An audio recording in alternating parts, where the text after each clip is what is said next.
Hello everyone, welcome to JK Can institute. देखिए, पिछली class में हमने पढ़ा था फिजिकल प्रॉपर्टी ऑफ अल्कोहल्स के बारे में। ठीक है, तो पिछली क्लास थोड़ी बहुत इंपॉर्टेंट हमारे पास थी। बेसिकली वहाँ पे हमने बात की थी सॉल्युबिलिटी ऑफ अल्कोहल की, है ना। हमने देखा था कि अल्कोहल वाटर में सॉल्युबल होता है।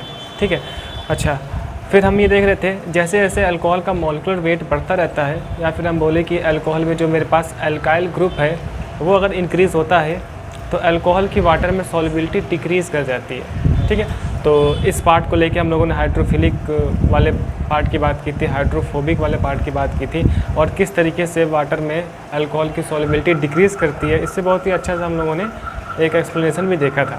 ठीक है, चलिए, तो अब हमारे पास जो है ना बहुत ही मेजर पार्ट स्टार्ट होता है, बहुत ही ख़तरनाक अपने लिए topic, chemical property of alcohols. ठीक है, अब अल्कोहल्स डिफरेंट टाइप की रिएक्शंस शो करता है, जैसा कि अभी हम देखने वाले हैं, है ना। पिछले 2 क्लासों से हम लोग सुनते आ रहे हैं कि हम एसिडिक नेचर पढ़ने वाले हैं, है ना, डिफरेंट टाइप की रिएक्शंस देखने वाले हैं। तो चलिए स्टार्ट करते हैं। अब हम इसमें अगर बात करें तो आप देखो कि जैसे कि मेरे पास ROH होता है, इसका मतलब ये है ना कि अल्कोहल में एक तो RCOH बॉन्ड है एंड एक मेरे पास OH बॉन्ड है। तो हम देख रहे हैं कि किस किस तरीके की रिएक्शन शो करेगा अल्कोहल। ठीक, तो अगर हम बात करें तो हम देख रहे हैं केमिकल प्रॉपर्टीज़ ऑफ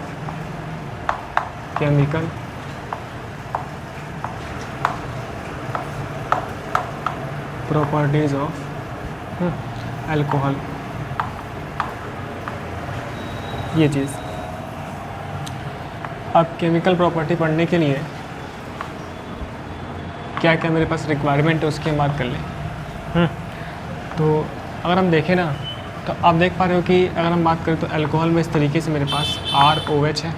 ठीक है, पिछली क्लास में हम बात कर रहे थे कि O भाई साहब मोर इलेक्ट्रोनेगेटिव है। ठीक है, इसकी वजह से ऑक्सीजन इस R अल्काइल ग्रुप से इलेक्ट्रॉन्स अपनी तरफ पुल करेगा, है ना, एंड मेरे पास हाइड्रोजन पे आएगा पार्शियल पॉजिटिव, एंड इस R वाले पार्ट पे क्या आएगा, पार्शियल पॉजिटिव। ठीक है, इस चीज़ को हम लोग इस तरीके से भी समझ रहे थे। अगर मैं कोई कार्बन लगा दूँ एंड मेरे पास ये OH, ठीक है, तो ऑक्सीजन इलेक्ट्रॉन्स मेरे पास पुल कर रहा है ना, अट्रैक्ट कर रहा है जो मेरे पास ये बॉन्डेड शेयर्ड इलेक्ट्रॉन्स हैं। तो मेरे पास आया पार्शियल नेगेटिव एंड ये पार्शियल पॉजिटिव एंड यहाँ पे पार्शियल पॉजिटिव। ठीक है, तो यहाँ से हम देख पा रहे हैं कि मेरे पास एक तो OH वाला बॉन्ड है ना। इसका मतलब ये है कि एक रिएक्शन इस टाइप की हो सकती है कि OH बॉन्ड का फिज़न हो, है ना, OH बॉन्ड की ब्रेकिंग हो। ठीक है, तो यहाँ से एक पार्ट ये हो सकता है, ठीक है, जहाँ पर ये OH वाला बॉन्ड ब्रेक कर रहा हो। ठीक है, तो यहाँ पर OH बॉन्ड का फिज़न हो सकता है। ठीक है, अच्छा, एक पार्ट हम और देख रहे हैं अल्कोहल में, एक मेरे पास लगा COH। ठीक है, ये वाला बॉन्ड मेरे लिए ये भी ब्रेक हो सकता है, इसका भी फिज़न हो सकता है। और हम क्या देख रहे हैं, और हम देख रहे हैं कि अल्कोहल में एक तो अल्काइल ग्रुप है एंड एक हाइड्रोक्सी ग्रुप है। तो एक ऐसी टाइप की रिएक्शंस हो सकती है जहाँ पर alkyl group and hydroxy group दोनों ही ग्रुप साथ में रिएक्शन में पार्टिसिपेट करें, है ना। अच्छा, यहाँ पे दिख रहा है आपके पास ये पार्शियल नेगेटिव, ऑक्सीजन पे 2 लोन पेयर मेरे पास अभी प्रेजेंट है। ठीक है, तो ऑक्सीजन अपना लोन पेयर डोनेट करके भी रिएक्शंस करवा सकता है ना। तो हम देख रहे हैं कि कितने कितने टाइप के रिएक्शंस हम यहाँ पढ़ने वाले हैं। पहले हम देख रहे हैं रिएक्शंस इन्वॉल्विंग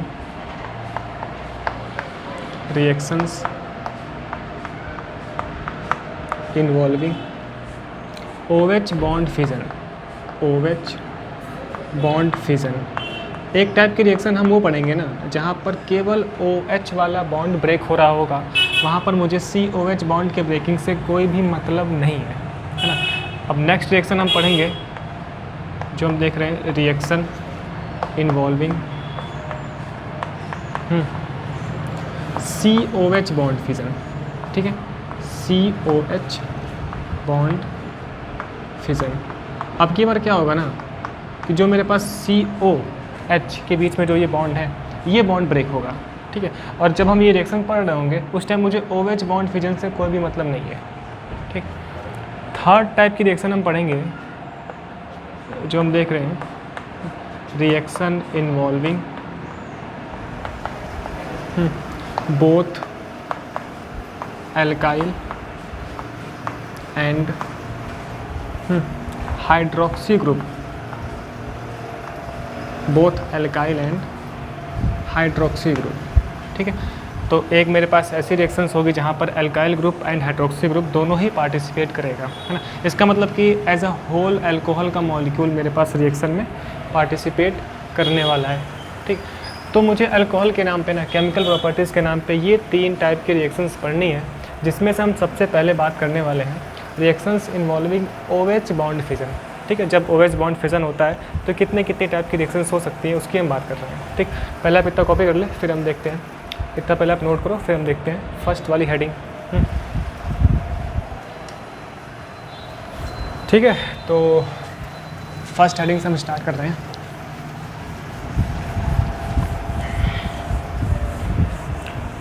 ठीक है, अगर आपने इससे पहले के लेक्चर्स नहीं देखे हैं तो आप देख सकते हो, बिल्कुल प्लेलिस्ट आपको मिल जाएगी। फर्स्ट हम बात कर रहे हैं रिएक्शन इन्वॉल्विंग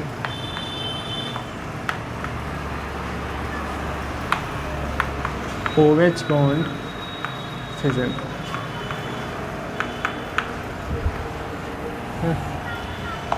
क्या कहानी होगी इसको हम समझते हैं थोड़ा सा अच्छे से।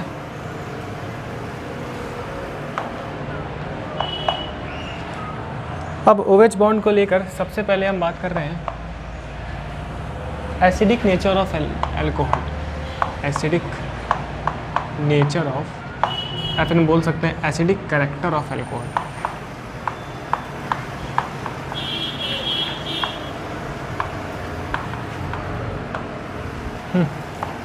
तो एक बात हमें जान लेनी है ना कि जो अपना अल्कोहल है ना वो एसिडिक नेचर शो कर रहा है, एसिडिक बिहेवियर शो कर रहा है, ठीक है।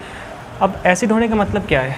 अब एसिड के नाम पे हम लोग बचपन से पढ़ते आ रहे हैं, ठीक है, कि अगर ऐसा कंपाउंड जो प्रोटॉन ट्रांसफ़र करे, है ना, उसे हम क्या बोल रहे थे, जो प्रोटॉन लूज़ करे वो अपना एसिड होगा, और जो बंदे प्रोटॉन एक्सेप्ट कर रहे हैं उन्हें हम बेस बोल रहे थे, ठीक है। एंड और भी मेरे पास डेफिनेशंस वगैरह हैं तो उसकी हम लोग वो तो हम जानते ही हैं। फिलहाल यहाँ पे जो मेरा काम चलेगा वो प्रोटॉन ट्रांसफ़र से काम चलेगा, ठीक है। हम जानते हैं कि जितनी आसानी से मेरे पास H+ कंपाउंड से निकल जाएगा उतना ही हमारे पास स्ट्रॉन्ग वो एसिड होने वाला है, ठीक है। अगर H+ को निकलने में तकलीफ़ है तो हम बोलते हैं वो वीक एसिड है, ठीक है। तो हमेशा से हम जब भी लिक्विड्स की बात कर रहे होंगे तो हम हो सकता है कि वहाँ पर हम एसिड के कंपैरिजन की बात करें, ठीक है, डिफरेंट एसिड के साथ कंपैरिजन करें कि भाई साहब ये वीक है, ये स्ट्रॉन्ग है, ऐसा क्यों है, ठीक। तो अभी हम देख रहे हैं कि जो मेरे पास अल्कोहल है ना ये as a weak acid behave करता है, ठीक है। एंड अल्कोहल मेरे लिए वाटर से वीक एसिड है ना। वाटर के कंपैरिजन में अल्कोहल एक वीक एसिड है, ऐसा क्यों है इसकी अभी हम बात करने वाले हैं। तो सबसे पहले हम ये पार्ट समझ रहे हैं कि अल्कोहल के अंदर एसिडिक नेचर होता है, येएर होता है, ये चीज़ आप देखो, ठीक है। तो इसमें हम एक पॉइंट देख रहे हैं कि अल्कोहल्स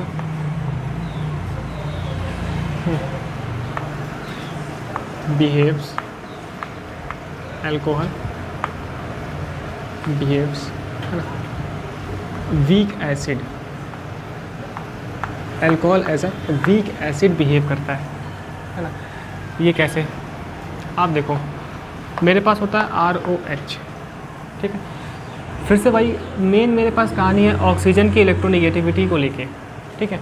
हम जानते हैं कि ऑक्सीजन मोर इलेक्ट्रोनेगेटिव है, तो ये हाइड्रोजन से, है ना, जो मेरे पास OH बॉन्डेड शेयर्ड इलेक्ट्रॉन्स हैं, इन इलेक्ट्रॉन्स को अपनी तरफ पुल करेगा, अट्रैक्ट करवाएगा, जिससे कि OH वाला बॉन्ड अपना ब्रेक हो जाएगा, है ना। OH वाला बॉन्ड हमारा वीक हो जाएगा एंड H+ आसानी से ये रिलीज़ कर सकता है ना। हालांकि इतनी आसानी से नहीं करता है।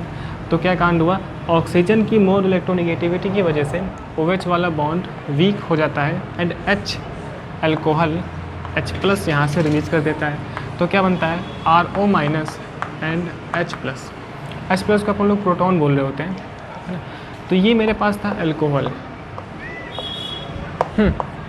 ये बना अल्कोक्साइड आयन, इसे हम बोलते हैं अल्कोक्साइड आयन, है ना।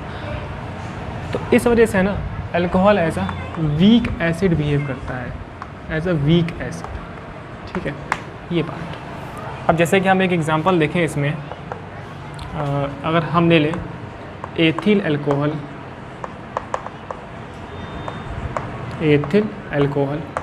ठीक है, C2H5OH, अब आप देखो किस तरीके से, अब ये मेरे पास एक रिवर्सिबल रिएक्शन है, तो H मेरे पास क्या हुआ, यहाँ से रिलीज़ किया H ने एंड बना CH3 CH2O माइनस, है ना। एल्कोक्साइड का मतलब ही क्या है, 2 कार्बन है तो इथॉक्साइड, तो इसे हम बोल रहे हैं इथॉक्साइड आयन, ठीक है, इथॉक्साइड आयन। एंड मेरे पास यहाँ से H+ निकल गया, ठीक है। अब अल्कोहल्स के लिए जो मेरे पास Ka की वैल्यू होती है ना, हम जानते हैं, हम पढ़ चुके हैं 11th क्लास में, एसिड डिसोसिएशन कांस्टेंट Ka, है ना। जितना ज़्यादा Ka होगा वो हमारे पास जो लिक्विड है, जो अपना कंपाउंड है, उतना ही एसिडिक नेचर भी शो करेगा।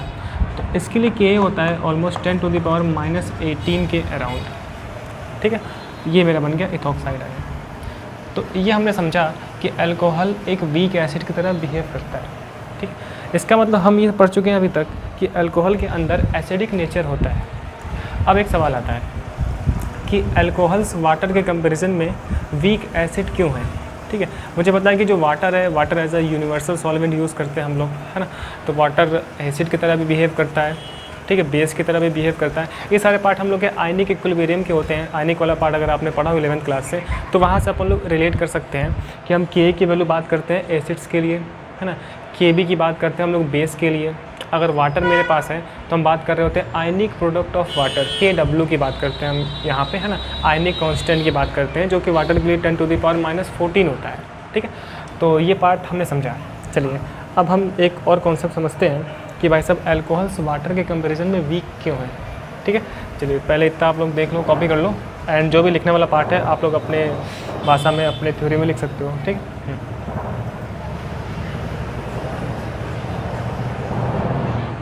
हाँ जी, तो एक मेरे पास यहाँ पे अपना क्वेश्चन आता है कि why alcohols are weak acid than water.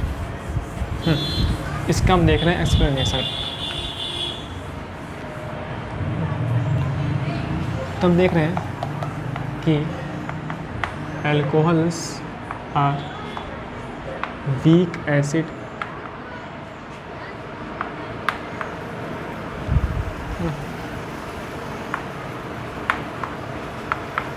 Then water, या फिर हम बात कर सकते हैं जो एसिडिक करेक्टर है अल्कोहल्स का, वाटर के कंपैरिजन में वीक है ना। ऐसा क्यों है, इसकी हम बात करते हैं, ठीक है, वाई। तो इस बात को हम समझते हैं। अब एसिडिक के कंपैरिजन के लिए, है ना, एसिडिटी के कंपैरिजन के लिए हम लोग बात कर सकते हैं Ka की वैल्यू को, है ना। एक तो बात हम Ka की वैल्यू को कंपैरिजन करके ये बता सकते हैं कि अल्कोहल मेरे पास वीक एसिड है। कैसे, जो अल्कोहल के लिए ना, अगर हम बात करें अल्कोहल्स के लिए 10⁻⁻16 टू बिटवीन 10⁻⁻18, है ना, ये Ka की वैल्यू होती है ना। Ka का हम जानते हैं acid dissociation constant, acid dissociation constant, इसे हम डिफाइन करते हैं फॉर एसिड्स के लिए, है ना। तो हमने एक बात समझा, ये मेरे पास प्रैक्टिकल डेटास है कि अल्कोहल्स के लिए भाई साहब 10⁻⁻16 से 18 के बिटवीन, है ना, Ka की वैल्यू लाई कर रही होती है, ठीक है। अच्छा, लेकिन हम वाटर की बात करें तो वाटर में जो मेरे पास वैल्यू है ना, वो 10⁻⁻14 है, ठीक है, जो कि ग्रेटर है। हम जानते हैं कि माइनस में जो वैल्यू जितनी ज़्यादा होती है वो उतनी छोटी होती है ना। एंड हम वाटर के लिए बात करते हैं आयनिक कांस्टेंट की, किसकी, आयनिक कांस्टेंट, या फिर हम बोल सकते हैं इसे Kw पढ़ा है, ionic product of water, ionic product of water, ठीक है। तो हमने ये देखा ना कि आयनिक प्रोडक्ट ऑफ वाटर, है ना, मतलब वाटर के लिए जो मेरे पास आयनिक कांस्टेंट है Kw, वो ग्रेटर है इस Ka की वैल्यू से, है ना। तो या फिर हम बोल सकते हैं कि अल्कोहल्स के लिए जो Ka की वैल्यू है ना, वो लेस देन है वाटर के आयनिक कांस्टेंट से। इस वजह से ना जो मेरा अल्कोहल है वो वीक एसिड है देन वाटर, ठीक है। एक तो मेरे पास ये एक्सप्लेनेशन होता है, ठीक है, किसके बेस पे, इस डिसोसिएशन कांस्टेंट या फिर हम बोले कि इस आयनिक कांस्टेंट के बेसिस पे, ठीक है। इसमें कोई डाउट तो नहीं है ना, जो वैल्यू जितनी ज़्यादा होती है माइनस में वो उतनी छोटी होती है ना, मतलब 10⁻⁻14 ग्रेटर है, ठीक। तो ये बात हमें समझ में आती है। एक हम लोग कंपेरिजन और देखते हैं, अगर आप ध्यान से देखो तो हम ऐसे लिख सकते हैं HOH वाटर। अभी हम इसका एसिडिक बिहेवियर कंपेयर कर रहे हैं, आप देखो ROH। तो सिंपल हम ये बात समझ रहे हैं कि OH के साथ यहाँ पे हाइड्रोजन लगा है, आप देख रहे हो ना, यहाँ पे क्या लगा सर, हाइड्रोजन। एंड ROH के साथ अगर आप ध्यान से देखो यहाँ पे एक एल्काइल ग्रुप लगा होता है, एल्काइल ग्रुप, ठीक है। अब एक बात समझते हैं, अब बेसिकली जो मेरे पास एल्काइल ग्रुप्स हैं ये प्लस आई शो कर रहे होते हैं, प्लस आई, है ना। यहाँ पर मेरे पास इंडक्टिव इफेक्ट हो रहा है, इंडक्टिव इफेक्ट। अब इंडक्टिव इफेक्ट कहाँ कहाँ से हो सकता है, जहाँ पर सिग्मा बॉन्ड होते हैं, एंड ये इफेक्ट मेरे पास परमानेंट इफेक्ट हो रहा होता है, ठीक है। तो एल्काइल ग्रुप क्या कर रहे होते हैं, इन्हें हम बोलते हैं इलेक्ट्रॉन रिलीजिंग ग्रुप। एक पार्ट अगर आपको पता हो 11th क्लास से हम लोग रिलेट करते हुए चल रहे हैं, तो जितने भी अल्काइल ग्रुप्स हैं ना, जैसे कि हम बात कर सकते हैं CH3 C2H5, इन्हें हम बोल रहे होते हैं electron releasing group, electron releasing group. तो ये लोग इलेक्ट्रॉन सप्लाई करने का काम करते हैं, ठीक है। तो इस चीज़ को हम यहाँ समझते हैं। अगर मान लो यहाँ पर कोई CH3 है और OH है, ठीक, दो कहानी है। एक तो हमने ये समझा कि ऑक्सीजन की इलेक्ट्रोनेगेटिविटी ज़्यादा होने की वजह से ये जो OH में बॉन्डेड शेयर्स इलेक्ट्रॉन है इसको अपनी तरफ पुल किया, जिससे कि OH वाला बॉन्ड वीक हो गया, एंड अल्कोहल्स प्रोटॉन ट्रांसफ़र कर सकता है, H+ इसने रिलीज़ कर दिया, ठीक है। तो इस तरीके से हमने समझा कि अल्कोहल के अंदर एसिडिक नेचर होता है, ठीक। अब हम दूसरी बात समझ रहे हैं, अब हम ये समझ रहे हैं कि अल्कोहल वीक एसिड है वाटर के कंपेरिजन में, ऐसा क्यों है, ठीक है। तो आप देखो यहाँ पर ना O के साथ एक मेरे पास CH3 लगा हुआ है, एंड CH3 को हम बोलते हैं इलेक्ट्रॉन रिलीजिंग ग्रुप, क्योंकि यहाँ पर प्लस आई इफेक्ट शो हो रहा है। प्लस आई इफेक्ट क्यों सर शो हो रहा है, जब भी मेरे पास सिग्मा बॉन्ड लगा हो ना तो वहाँ पे हमेशा इंडक्टिव इफेक्ट शो हो रहा होता है ना। ये पार्ट हम लोग 11th क्लास में कर चुके हैं, ठीक है। तो होता क्या है ना कि CH3 इलेक्ट्रॉन सप्लाई कर रहा है ऑक्सीजन को, ठीक है, जिससे कि ऑक्सीजन पे इलेक्ट्रॉन डेंसिटी बढ़ जा रही है, ठीक है। अब ऑक्सीजन पर अगर इलेक्ट्रॉन डेंसिटी बढ़ जाएगी तो O- ज़्यादा स्टेबल हो जाएगा, है ना। ज़्यादा स्टेबल होने की वजह से ये H से जो बॉन्डेड शेयर इलेक्ट्रॉन है इसको अट्रैक्ट करने की कैपेसिटी कम कर देगा, ठीक है। ये कहानी समझे। तो क्या हो रहा है, CH3 ने इलेक्ट्रॉन सप्लाई किया जिससे कि ऑक्सीजन पे इलेक्ट्रॉन डेंसिटी बढ़ गई। अब ऑक्सीजन पे इलेक्ट्रॉन डेंसिटी बढ़ने की वजह से ना ये OH में जो बॉन्डेड शेयर इलेक्ट्रॉन है इनको अट्रैक्ट करने की टेंडेंसी कम कर दे रहा है, ठीक है। जब ऑक्सीजन इन इलेक्ट्रॉन्स को अपनी तरफ पुल करेगा ही नहीं, अच्छा पुल नहीं करेगा तो H का निकलना मुश्किल है ना।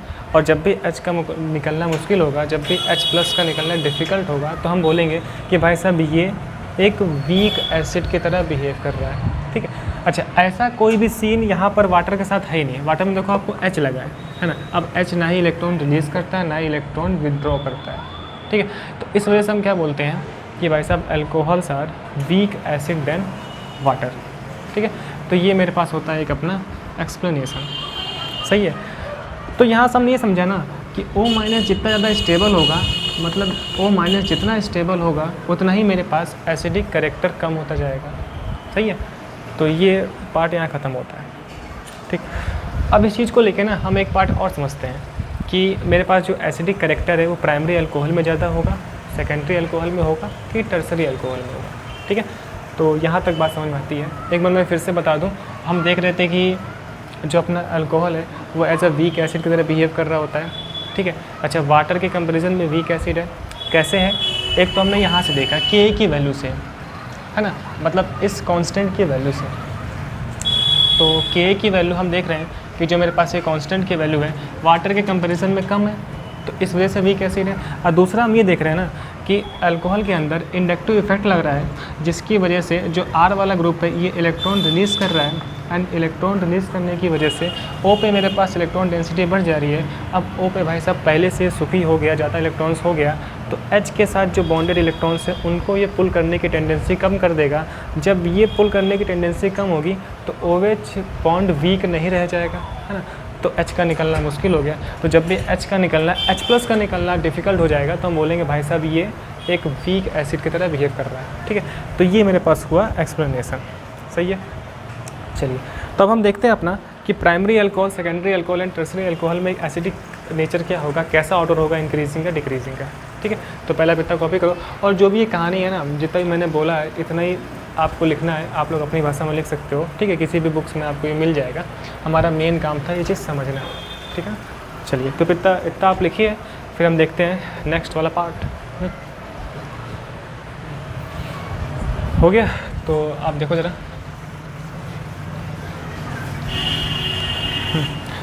अब देख रहे हैं हम लोग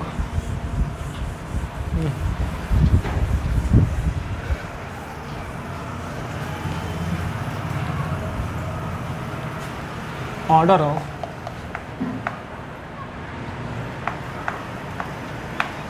एसिडिक स्ट्रेंथ इन अल्कोहल। ठीक है, अल्कोहल कौन कौन सा, primary alcohol, secondary alcohol and tertiary alcohol, क्या ऑर्डर होगा, इस चीज़ को थोड़ा सा हम अच्छे समझते हैं। आप यहाँ पे समझे, जरा देखें। अभी हम बात करें जैसे कि आप देखो RCOH, ठीक है, यहाँ पे लग गया R, यहाँ पे लग गया R, ठीक, ये चीज़। तो ये मेरा हो गया प्राइमरी अल्कोहल। अब इसमें किस तरीके से इफ़ेक्ट शो हो रहा है उसकी बात करते हैं। अगर इसको मैं R1 बोल देता हूँ, अगर 2 R2 लगे हों तो इस तरीके से 2 R2 लगा हो, इस चीज़ को हम क्या बोलते हैं, सेकेंडरी अल्कोहल। ये हम सब बात पहले पढ़ चुके हैं, ठीक है। अगर यहीं पर मेरे पास R1, R2 एंड R3 हो जाए, इसे हम लोग बोलते हैं सर टर्सरी अल्कोहल। एंड ये अपने पास सेकेंडरी अल्कोहल। ठीक है, आप यहाँ पे देखो, बेसिकली यहाँ पे ना प्लस आई इफेक्ट शो हो रहा है हर जगह, plus I effect. Plus I effect का मतलब जो अपना एल्काइल ग्रुप है वो प्लस आई की तरह शो कर रहा है, इलेक्ट्रॉन रिलीजिंग ग्रुप। आप देखो ये जो आर है ना, यहाँ से इलेक्ट्रॉन सप्लाई करेगा इस कार्बन को, है ना, एंड ये फिर इधर सप्लाई करेगा, है ना। अभी यहाँ पर देखो सप्लाई करने वाला एक ही बंदा है, ठीक है, एंड ऑक्सीजन जो है ना वो हाइड्रोजन में जो बॉन्डेड शेयर इलेक्ट्रॉन्स उनको अपनी तरफ पुल करेगा, ठीक है। अच्छा, यहाँ पर इलेक्ट्रॉन रिलीज़ करने वाला एक ही ग्रुप है, एंड यहाँ पर देखो आप इलेक्ट्रॉन रिलीज़ करने वाले 2 ग्रुप हैं ना। इसका मतलब यहाँ पे ना ज़्यादा इलेक्ट्रॉन सप्लाई होंगे प्राइमरी के कंपैरिजन में, एंड ऑक्सीजन O- आयन यहाँ पे ज़्यादा स्टेबल होगा, है ना। जब ज़्यादा इसको इलेक्ट्रॉन्स मिलेंगे ना तो ये OH बॉन्ड में जो इलेक्ट्रॉन्स है ना इनको खींचने की टेंडेंसी कम कर देगा। तो आप देखो यहाँ पे मैंने 3 एरो लगाया है ना। मैं 3 एरो लगा के ये बताना चाहता हूँ कि यहाँ पर इलेक्ट्रोनेगेटिविटी ज़्यादा काम कर रही है ना। OH में जो बॉन्डेड इलेक्ट्रॉन्स हैं ये ज़्यादा पुल हो रहे हैं, है ना। अब यहाँ पे 1 एरो का मतलब क्या है कि एक ही बंदा है, समझने के लिए एक ही बंदा है जो इलेक्ट्रॉन सप्लाई करा रहा है, ठीक है। अब यहाँ पे दो ग्रुप अल्काइल ग्रुप, मतलब कि दोनों ग्रुप इलेक्ट्रॉन सप्लाई करेंगे, तो मैं 2 एरो लगाया, है ना। अच्छा, अब जब ज़्यादा इलेक्ट्रॉन सप्लाई होगा तो O- ज़्यादा स्टेबल हो गया। अब ज़्यादा स्टेबल हो जाएगा तो OH में जो बॉन्डेड इलेक्ट्रॉन्स हैं इनको पुल करने की टेंडेंसी कम हो जाएगी, है ना। अब 3 R लगे हैं, इसका मतलब कि मुझे तीनों तरफ से इलेक्ट्रॉन्स मिलने वाले हैं, एंड यहाँ पर जो ऑक्सीजन है ना वो और भी ज़्यादा स्टेबल, O- और ज़्यादा स्टेबल। इसका मतलब कि यहाँ पे OH ऑक्सीजन की इलेक्ट्रोनेगेटिविटी और कम, है ना। तो यहाँ पर OH के जो बॉन्डेड इलेक्ट्रॉन्स हैं उन्हें पुल करने की टेंडेंसी और कम हो गई, ठीक है। तो इसका मतलब हमने क्या समझा, सबसे आसानी से H+ यहाँ से निकल सकता है क्योंकि यहाँ पर इलेक्ट्रोनेगेटिविटी ज़्यादा वर्क कर रही है उसके बाद H+ यहाँ से निकलेगा, फिर यहाँ से निकलेगा, ठीक है। तो H+ का निकलना आसान यहाँ पे है, सबसे डिफ़िकल्ट हमारे पास टर्सरी में है, ठीक है। तो हम बोलेंगे कि भाई साहब ये जो ऑर्डर लिखा ना, ये एसिडिक स्ट्रेंथ का डिक्रीजिंग ऑर्डर है, मतलब कि सबसे अच्छा एसिड प्राइमरी अल्कोहल होगा अगर हम कंपैरिजन करें इस तरीके से डिग्री ऑफ अल्कोहल्स में। तो फिर सेकेंडरी अल्कोहल ज़्यादा एसिडिक होगा किससे, टर्सरी अल्कोहल से। क्या रीज़न, ये जो हमने अभी तक समझा, ठीक है। तो ये वाली कहानी है। तो ये भाई साहब हो गया मेरे पास डिक्रीजिंग ऑर्डर ऑफ, है ना, एसिडिक स्ट्रेंथ। तो मेरा भाई साहब ये अपना डिक्रीजिंग ऑर्डर है, decreasing order of acidic strength, ठीक है। तो यहाँ तक हम लोग क्लियर है ये चीज़। एंड अवर यहाँ पे प्लस साइड इफेक्ट्स हो रहा है, समझे। तो इतनी कहानी होती है कि भाई साहब एसिडिक स्ट्रेंथ का मेरे पास किस तरीके से डिक्रीजिंग ऑर्डर होता है, सही है। तो हम अभी देख रहे हैं OH bond fission. And OH bond fission में पहली हेडिंग हमने देखी एसिडिक करेक्टर, है ना। अब क्या क्या रिएक्शंस इसमें इन्वॉल्व है, उन रिएक्शंस की हम बात करते हैं। तो आप देखो ना कि अल्कोहल जब एसिड की तरह बिहेव कर रहा है, इसका मतलब कि एसिड, हम पढ़ चुके हैं ना कि एसिड मेटल के साथ रिएक्शन करते हैं एंड मेटल के ऑक्साइड बनाते हैं एंड हाइड्रोजन गैस रिलीज़ कर रहे होते हैं। ये बात हम लोग हाई स्कूल से पढ़ते आ रहे हैं, ठीक है।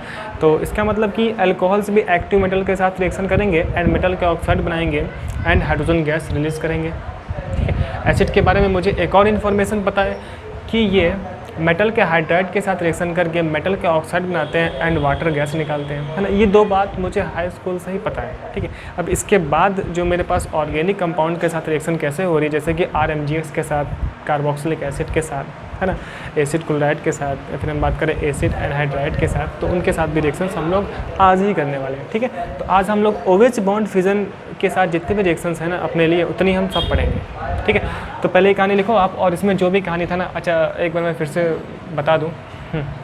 यहाँ पर एक एरो में क्यूब दिखाओ अपने लिए शो करने के लिए, एक बंदा इलेक्ट्रॉन सप्लाई करने वाला है, ठीक है। एंड यहाँ पर इलेक्ट्रोनेगेटिविटी ज़्यादा वर्क कर रही है OH से, तो ज़्यादा ये बॉन्ड पुल कर रहा है ना, आप समझ चुके हो। यहाँ पर दो बंदे खींचने वाले हैं, तो यहाँ पे O- ज़्यादा स्टेबल है। तो यहाँ पर पोलैरिटी, हम एक वर्ड बोल सकते हैं OH की पोलैरिटी। OH की पोलैरिटी यहाँ पे सबसे ज़्यादा है, यहाँ पे फिर कम, फिर और कम, ठीक है। तो यहाँ सबसे ज़्यादा OH की पोलैरिटी है, H का निकलना सबसे ज़्यादा आसान है, तो ज़्यादा एसिडिक ही है, फिर एसिडिक है, फिर एसिडिक है, सही है। पहले इतना कॉपी करो, फिर हम नेक्स्ट आगे बढ़ते हैं, रिएक्शंस के बारे में बात करते हैं, ठीक है। तो इतना लिख लिया। अब देखते हैं हम लोग नेक्स्ट सेकंड हेडिंग, रिएक्शंस की बात करते हैं, ठीक है ना। कैसे कैसे रिएक्शन होगा सर, उसकी बात कर लेते हैं।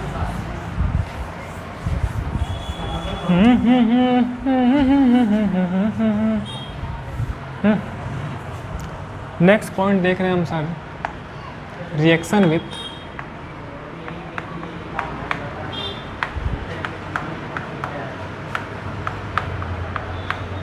Active metals.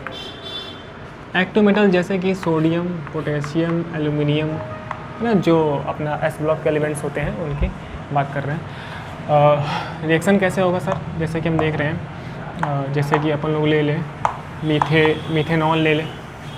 मैं लिखूं क्या, एक मैं लिख देता हूँ बस, हालांकि नाम लिखने की कोई रिक्वायरमेंट नहीं है। मेटल के साथ रिएक्शन जैसे कि सोडियम के साथ, तो मैं जान रहा हूँ कि अभी मैं OH बॉन्ड फिजन पढ़ रहा हूँ, हालांकि हम लोग पढ़ने के बाद तो जान जाएंगे ना क्या रिएक्शंस होती हैं। तो ये अल्कोहल जब एसिड की तरह बिहेव करेगा तो OH बॉन्ड फिजन होगा एंड यहाँ से मुझे मिलेगा इसका ऑक्साइड, है ना। कहने का मतलब ये मुझे मिलने वाला है CH3ONa, ठीक है। एंड अपना हाइड्रोजन गैस निकल जाएगी, ठीक है।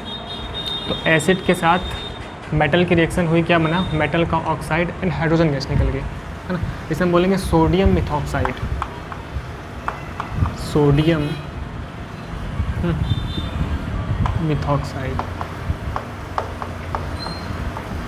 ये चीज़। एंड H2 गैस मेरी निकल गई, ठीक। ये हम जानते ही ऐसा होता है। अगर यहीं पे हम लोग ये ले लें CH3 CH2 OH plus sodium के साथ पोटेशियम यूज़ कर सकते हैं, तो ये अपना होगा इथेनॉल, है ना। क्या बन जाएगा सर, है ना, सोडियम इथॉक्साइड। आप देखो CH3 CH2ONa plus hydrogen gas निकल जाएगी, है ना। अब की बार क्या हो गया, सोडियम इथॉक्साइड। ठीक है, तो ये सिंपल सी बात जो हम लोग पहले भी पढ़ चुके हैं बचपन में। जैसे आप देखो, अगर इस तरीके से हम लोग एक टर्सरी ब्यूटिल अल्कोहल ले लें, अगर अपन लोग एल्युमिनियम यूज़ कर ले, ठीक है, तो अब क्या है ना, एल्युमिनियम की वैलेंसी मुझे पता है 3 होती है, 3 होती है ना एल्युमिनियम की वैलेंसी, तो यहाँ 3 हो जाएगा एंड यहाँ पे Al लग जाएगा एंड अपना वैसे ही H2 निकल गया।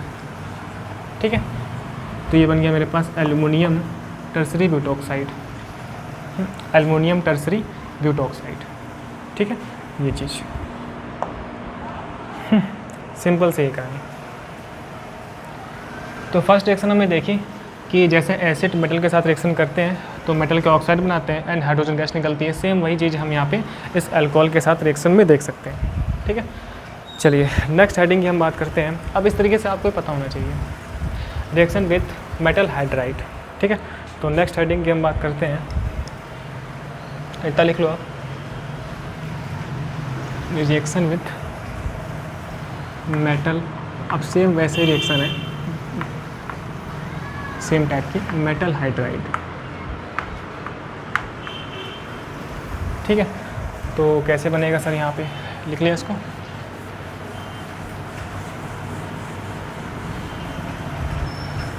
इस पर आप O- भी कर सकते हो।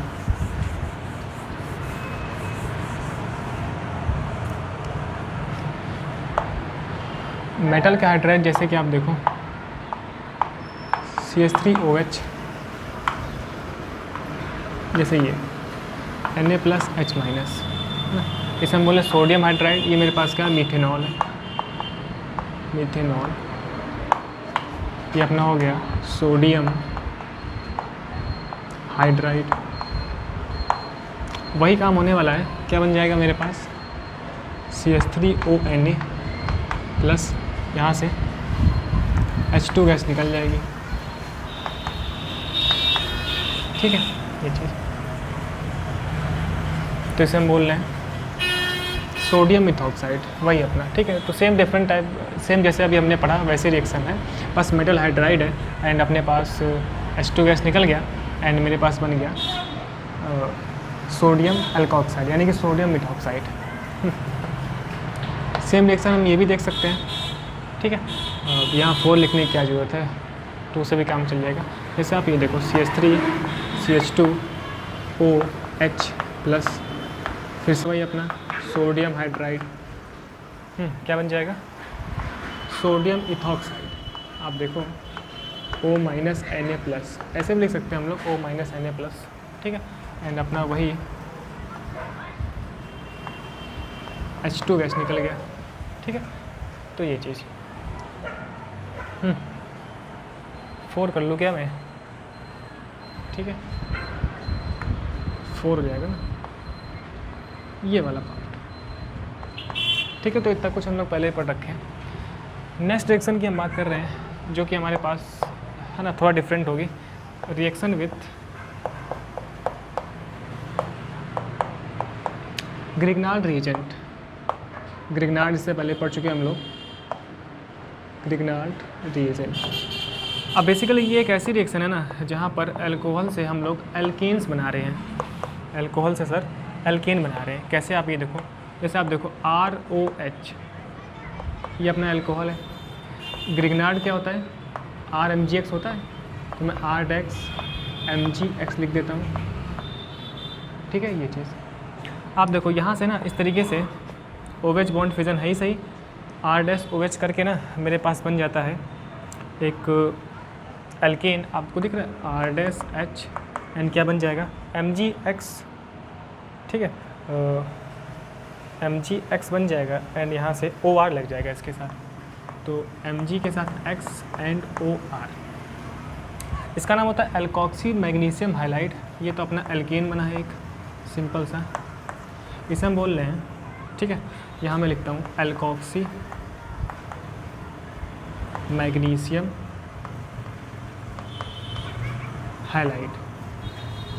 इसका मतलब ये है कि अगर कभी CH3 लगा हो ना तो हम बोलेंगे मिथॉक्सी मैग्नीशियम ब्रोमाइड, अगर यहाँ Br हुआ तो।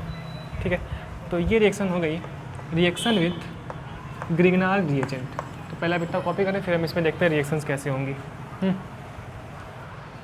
ठीक है ना, तो ये लिख लिया। चलिए अब हम देखते हैं इसमें किस तरीके से एग्जाम्पल्स बनेंगे। ठीक, ये चीज़ थोड़ा सा आप सही कर लेंगे, यहाँ पे कोई ज़रूरत नहीं है साथ में लिखते लिखते। ठीक है, तो अब ये मेरे पास एक बैलेंस केमिकल इक्वेशन है। चलिए, तो अगर हम एग्जांपल्स देखें तो आप देखो एथिल अल्कोहल का यूज़ कर लेते हैं हम GR के साथ। तो इसमें हम देख सकते हैं, आप देखो CH3 CH2OH एथिल अल्कोहल, अपना वही फेमस यूज़ करेंगे CH3MgBr, मेथिल मैग्नीशियम ब्रोमाइड। ठीक, अभी हमने पढ़ा ना कि इस तरीके से यहाँ पे R' बन जाएगा। कहने का मतलब मेरे पास बनने वाला है मीथेन, एंड मुझे मिलने वाला है MgOR, दिख रहा है OR, MgO CH2 CH3 and यहाँ लग गया Br। ठीक है, तो मुझे मिल गया मीथेन एंड इसे हम क्या बोल रहे हैं, एल्कोक्सी मैग्नीशियम हैलाइड। कहने का मतलब क्या है, इथॉक्सी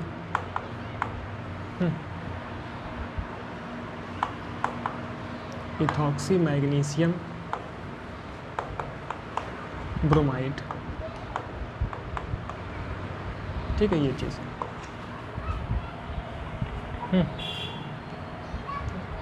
तो इस तरीके से हमने रिएक्शन देखी कि जब भी अल्कोहल किसी GR के साथ रिएक्शन करेगा रिग्नार्ड रिएजेंट के साथ, तो क्या बन जाएगा, एक एल्केन बनेगा एंड मेरे पास इस तरीके से निकल गया। ठीक है, अब देख रहे हैं हम लोग नेक्स्ट रिएक्शन, फटाफट पढ़ लेते हैं जो भी अपना नेक्स्ट नंबर है।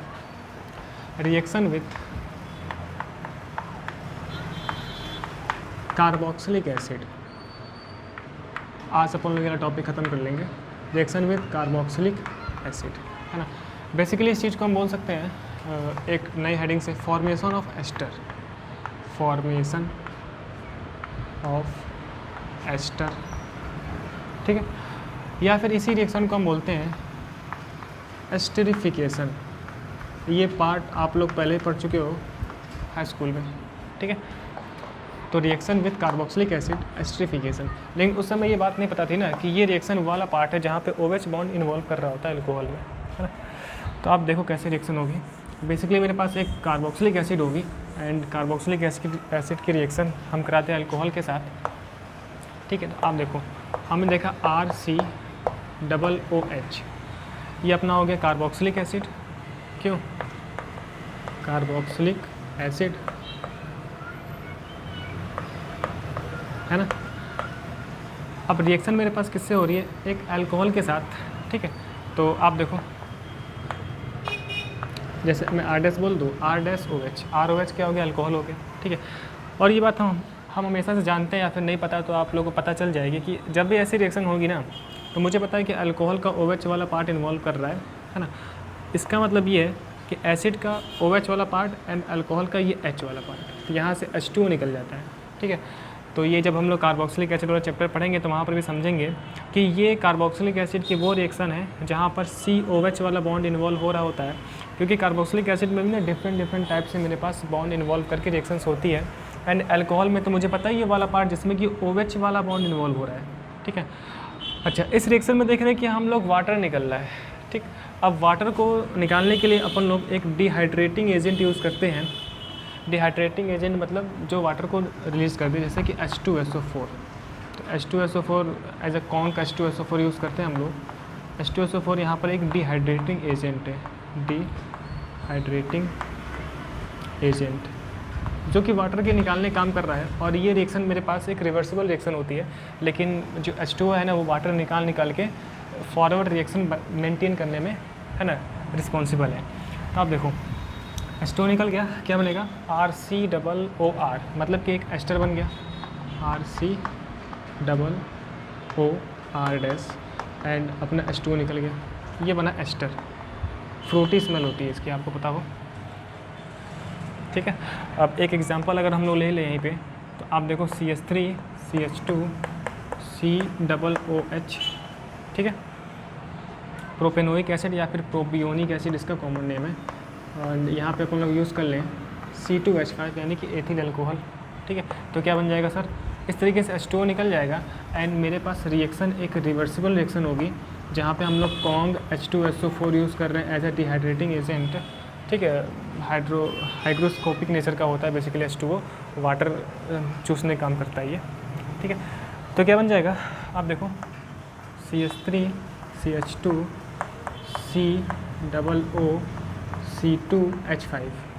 ठीक है, CH3 COO C2H5 इसे हम बोलते हैं, है ना, एल्कोक्सी एल्केन इसका नाम होता है ना, आईपैक नेमिंग। तो इथॉक्सी प्रोपेन ये एक एस्टर बन गया। ठीक है, एंड अपना H2O निकल गया।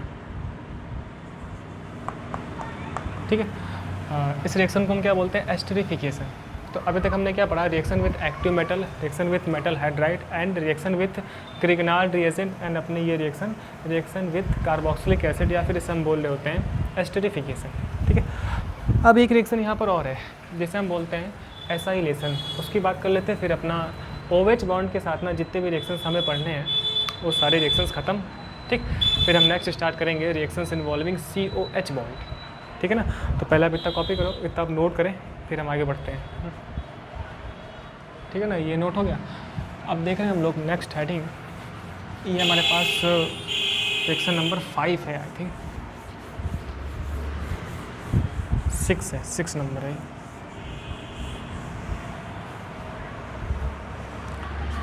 ये हमारे पास लास्ट रिएक्शन जो हम देख रहे हैं, reaction with acid chloride and acid anhydride. अभी तक इस टाइप की रिएक्शंस हमने नहीं पढ़ी थी, थोड़ा सा डिफरेंट है ये। तो आप देखो ज़रा इसमें क्या होगा एंड किस तरीके से मेरे पास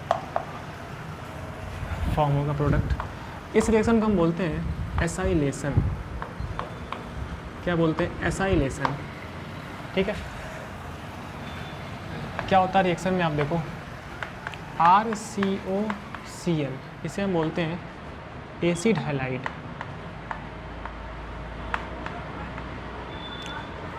नॉर्मल अगर Cl तो क्या बोल देंगे हम, एसिड क्लोराइड।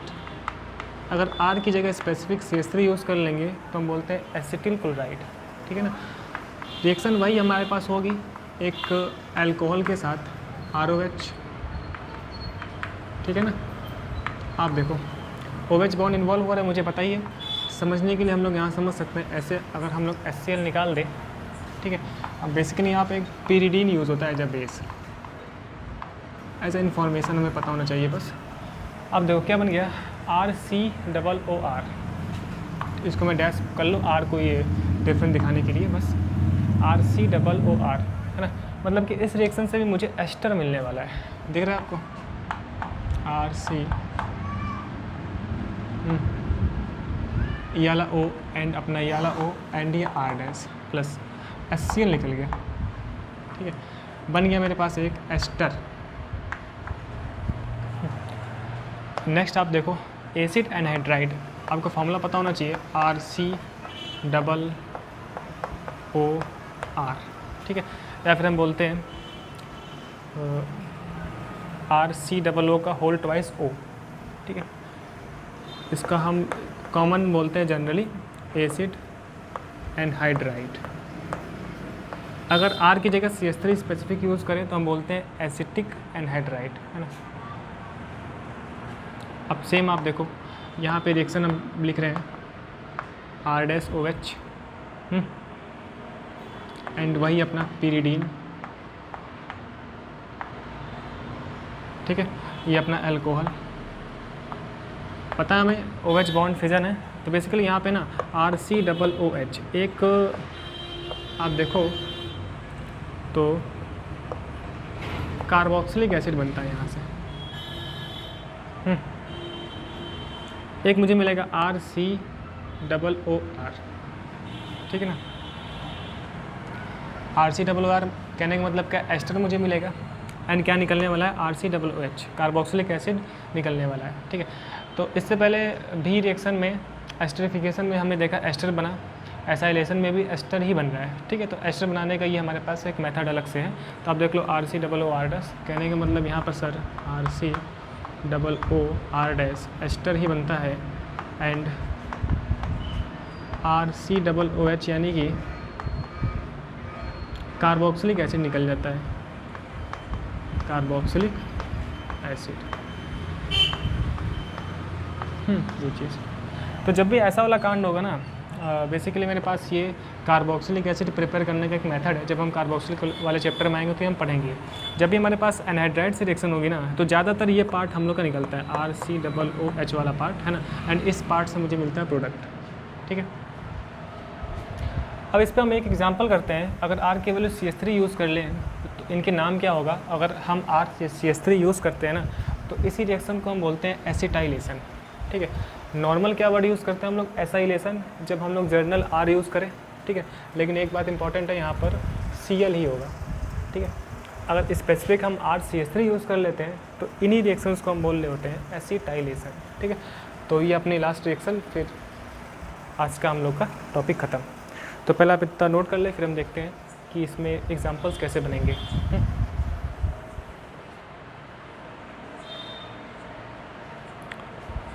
ठीक है, तो ये दो रिएक्शंस को हम और अच्छे समझें तो आप देखो ज़रा।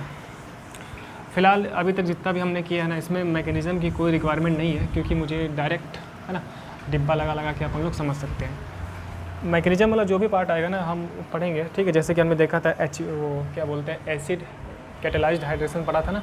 अभी जब हम केमिकल प्रॉपर्टीज़ और जैसे जैसे हम आगे बढ़ेंगे, ठीक है, H2O के साथ कुछ रिएक्शंस हैं, कुछ मैकेनिज़्म की हम बात करेंगे। ठीक है, अब फालतू यहाँ पे हम पढ़ने लगे तो फिर चैप्टर लंबा खिंच जाएगा, तो जिसका कोई मतलब नहीं है।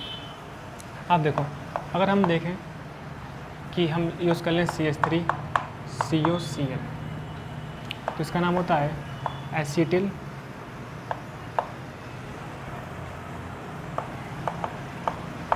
क्लोराइड। ठीक है, ये अपना एसिटिल क्लोराइड।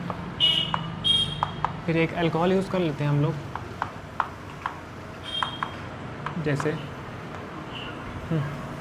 इथेनॉल या फिर एथिल अल्कोहल C2H5OH। ठीक है, तो वही हम लोग यूज़ करेंगे अपना फेवरेट pyridine।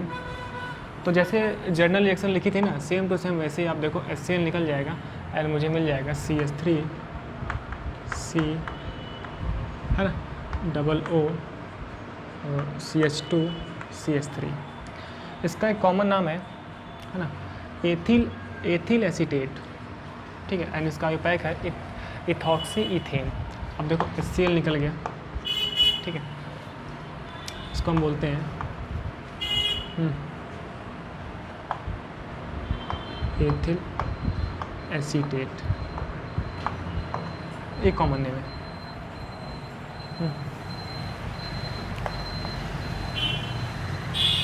तो ये अपने पास एस्टर भी है, या फिर हम इसे जनरल एस्टर बोल सकते हैं, RCOOR लिखा है तो।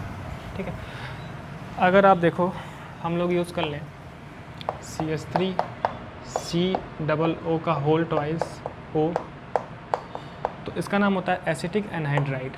आप देखो एसिटिक एनहाइड्राइड। ठीक है ना, अब फिर वही हमारी रिएक्शन एथिल अल्कोहल के साथ, अपना एथिल अल्कोहल, सेम वही सिमिलर जो हमने अभी इससे पहले देखा। हम अपना वही pyridine यूज़ कर लें। ठीक है, तो अब की बार क्या होगा सर जी, अब की बार तो मुझे पता है, अभी अभी हमने पढ़ा कि इस तरीके से ना कार्बोक्सिलिक एसिड निकल जाएगा एंड मुझे एक एस्टर मिलेगा। एस्टर के नाम पे आप देख लो RC है ना, यहाँ से हम लिख रहे हैं RCOOC2H5 है ना। तो सेम मेरे पास अपना एस्टर। ठीक है, एंड क्या बन गया यहाँ से CH3COOH है ना, एसिटिक एसिड निकल गया। ठीक है, तो ये अपना सेम वही एथिल एसीटेट। ठीक है ना, एंड अपना एसिटिक एसिड मिला, एसिटिक एसिड। ये हमारा एक एस्टर है एंड अपना वो कार्बोक्सिलिक एसिड है, ठीक है।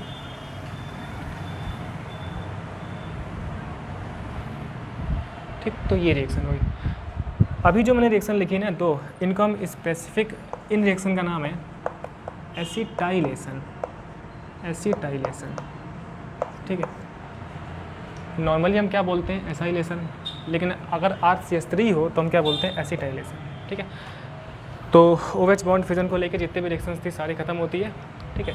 अब नेक्स्ट क्लास में हम पढ़ते हैं जब COH का बॉन्ड फिजन होगा एंड फिर अपने पास जब अल्कोहल का होल मॉलिक्यूल पार्टिसिपेट करेगा रिएक्शन में तो किस तरीके से रिएक्शन होती है, ठीक है। एंड आने वाले 2 क्लास में हम लोग कुछ मैकेनिज्म की बात कर रहे होंगे, फिर हम लोग स्टार्ट करेंगे अपना फ्रेश टॉपिक फिनॉल से, ठीक है। सो तब तक के लिए बहुत बहुत थैंक यू, मिलते हैं नेक्स्ट लेक्चर में।